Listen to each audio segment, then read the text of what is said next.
Hey Blush Tribe, it's Coach Jess. I'm back again with another mental health motivational word. I'm a little winded because I just finished walking.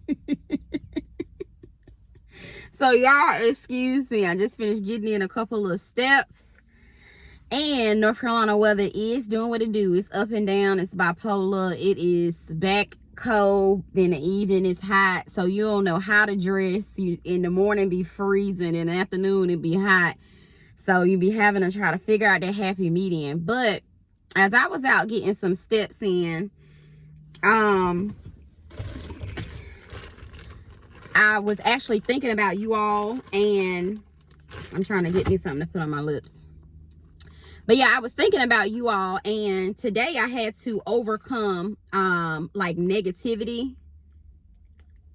And this is something London got, but it'll work. She's the type of child, you buy her some, she'll use it 1 or 2 times, and then she's like, oh, I'm on to the next thing. So I recycle them and keep them for a rainy day. All right, so I had to overcome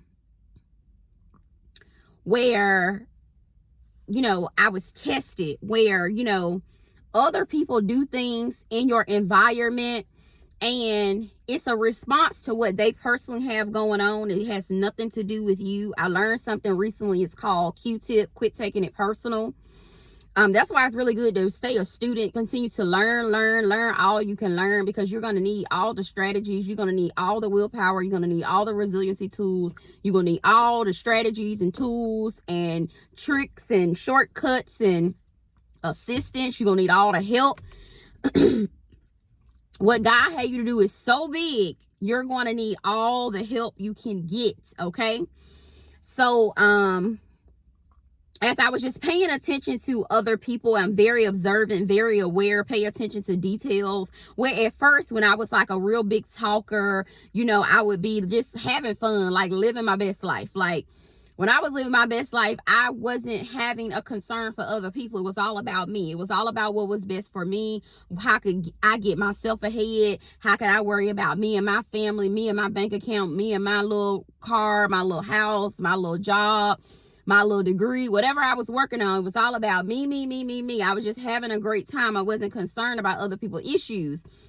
But as God has been making me a servant, he's been showing me, I've been training you to be a servant for a very long time. I was just waiting for you to catch up to your true identity, your kingdom identity, your real purpose in life.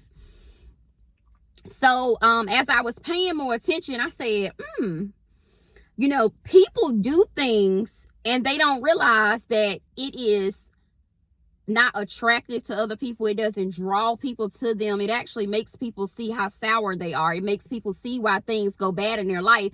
It makes people understand that's why your luck's so bad. That's why your face balled up. That's why you be mad all the time, is because you don't treat people right. You talk to people any type of way. You have no concern or awareness about other people and how you treat them.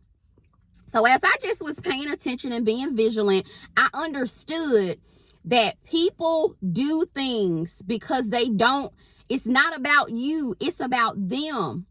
They want to make you mad. They want to get you out of character. They want you to argue back and forth with them. That's why people stay in toxic relationships. Now I see why at work, because the person who is like causing all the drama, they actually feed off of pulling you into that drama so that they won't be by themselves. That's why misery loves company. That's why people always say, come drink with me, come smoke with me, come go do this bad thing with me, because they know if I can get you over in what I'm doing, it's going to be 2 of us versus 1 of us. Okay. So even when you're doing bad stuff, 2 is better than 1. All right. So that's why people be miserable. That's why they be mean. That's why they be snatching stuff. That's why they be slamming doors. That's why they be yelling, talking to you crazy. That's why they be, doing things like that. And then you look at their life. This is the true essence of it all. Look at their life and you will see that God in the spirit, not just what you drive, where you work, and your job title, your degree status, and none of that. You will look at how more ahead God has put you because you don't engage, you disengage, you don't want no smoke, you not on that drama, you not on that rah-rah. And people know, the enemy know who you used to be. That's the thing. The enemy know who you used to be, but the enemy also know who you are now, which is more important. You're more emotional intelligent, you're more observant, you're more paying attention and slowing down. You're not willing to just knuck if you buck back with a person. And when people see that characteristic out of you, they admire that. But instead of saying, hey, sis, hey, bro, I really admire that about you. I really think that you have great self-control. I really think that it's great that you have achieved so many things in your life. I really think that it's great that you treat people around you like that everybody seems to like you, that you're very magnetic, that you have abundance, you got overflow, you got influence, you got so many things because you put the work in. I don't want y'all to get confused and think these things just happen to you. No, it's a decision on top of a decision. It's the positive habit stacking that you have participated in that give you the results that you have in your life. And other people, they want your results, but they don't want to do what it takes to get what you have.